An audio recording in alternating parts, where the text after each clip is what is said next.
ఇది ఇది బాబు మార్క్ రాజకీయం. చంద్రబాబు మార్క్ రాజకీయం. ఇది చంద్రబాబు మార్క్ రాజకీయం అంటే వంచన, మోసం, కుట్ర, వెన్నుపోటు.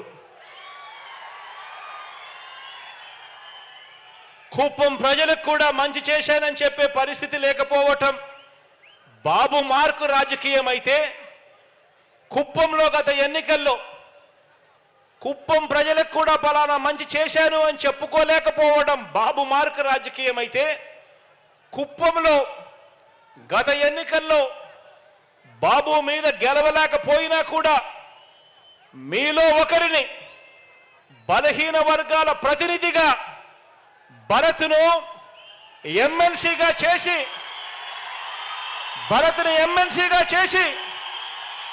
బలహీన వర్గాల ప్రతినిధిగా మీలో ఒకడిని ఎమ్మెల్సీగా చేసి అతన్ని ముందు పెట్టి ఇక్కడి పేద కుటుంబాలన్నింటికీ కూడా చరిత్రలో ఎప్పుడూ జరగని విధంగా, ఎన్నడూ జరగని విధంగా ప్రతి ఒక్క కుటుంబానికి మంచి చేయటం మీ జగన్ మార్క్ రాజకీయం అని చెప్పి కూడా చెప్పడానికి గర్వపడతా ఉన్నా.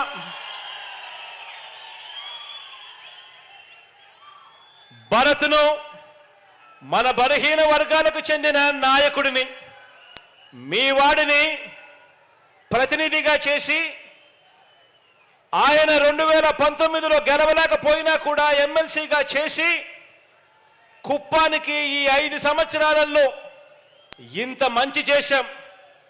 ఇదే భరత్ని, మీ వాడిని కుప్పం ఎమ్మెల్యేగా ఎన్నుకోండి. కుప్పం ఎమ్మెల్యేగా ఎన్నుకోండి.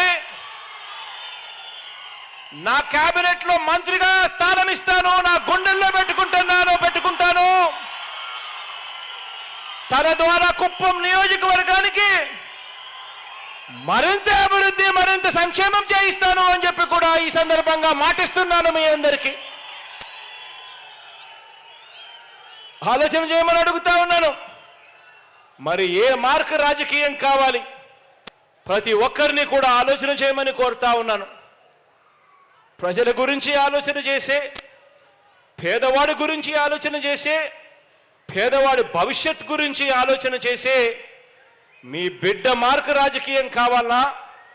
లేకపోతే కేవలం ఎన్నికల్లో మిమ్మల్ని ఉపయోగించుకొని తర్వాత గాలి కొదిలేసే రాజకీయం చంద్రబాబు నాయుడు గారు చేస్తా ఉన్న రాజకీయం కావాలా?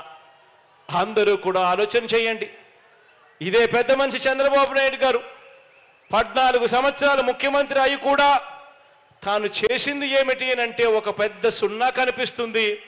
కానీ ఎన్నికలు వచ్చేసరికి మాత్రం మళ్ళీ ప్రజలను వెన్నుపోటు పొడచడం కోసం, మళ్ళీ మోసం చేయడం కోసం రకరకాల రంగులతో మేనిఫెస్టో తీసుకొని వస్తాడు. ఆ మేనిఫెస్టోలో ప్రతి ఇంటికి కేజీ బంగారం ఇస్తానంటాడు, ప్రతి ఇంటికి ఒక బెంచ్ కారు కొనిస్తానని చెప్పి కూడా అంటాడు. ఆలోచన చేయమని అడుగుతా ఉన్నాను. 14 సంవత్సరాలు ముఖ్యమంత్రిగా చేసిన ఈ వ్యక్తి, ఏ రోజైనా ఏ మంచి కూడా చెయ్యని ఈ వ్యక్తి ప్రతి ఎన్నికలప్పుడు కూడా ఒక రంగురంగుల మేనిఫెస్టో తీసుకొని వచ్చి ఏ రకంగా ప్రజలను వెన్నుపోటు పొడుస్తా ఉన్నాడు. ఇటువంటి వ్యక్తి మాటలను నమ్మగలమా అన్నది ప్రతి ఒక్కరూ కూడా ఆలోచన చేయండి. ఈ 57 నెలల కాలంలో మీ బిడ్డ ప్రభుత్వం చూశారు. ప్రతి ఇంటికి జరిగిన మంచి చూశాడు. పేదవాడి భవిష్యత్ కోసం మీ బిడ్డ పడతా ఉన్న తాపత్రయాన్ని మీరంతా కూడా చూశారు. మీ బిడ్డను ముఖ్యమంత్రిగా మళ్ళీ మీరు చేసుకుంటే పేదవాడి బ్రతుకులు బాగుపడతాయి, పేదవాడి భవిష్యత్ బాగుపడుతుంది అన్నది ప్రతి ఒక్కరూ కూడా ఆలోచన చేయమని చెప్పి కోరుతూ, మీలో ప్రతి ఒక్కరూ కూడా మంచి జరిగిన, మీ బిడ్డ ప్రభుత్వం వల్ల మంచి జరిగిన ప్రతి విషయము కూడా ఇంకా 100 మందితో చెప్పి ఆ 100 మందితో కూడా ఓటు వేయించే కార్యక్రమానికి అందరూ కూడా పూనుకోవాలని మరొక్కసారి మీ అందరికీ కూడా విన్నవిస్తూ, దేవుడి దయతో ప్రజలందరి చల్లని దీవెనలతో ఇంకా మంచి చేసే అవకాశం దేవుడు ఇవ్వాలని మీ అందరికీ ఇంకా మంచి జరగాలని మనసారా కూడా కోరుకుంటూ సెలవు తీసుకుంటా ఉన్నాను.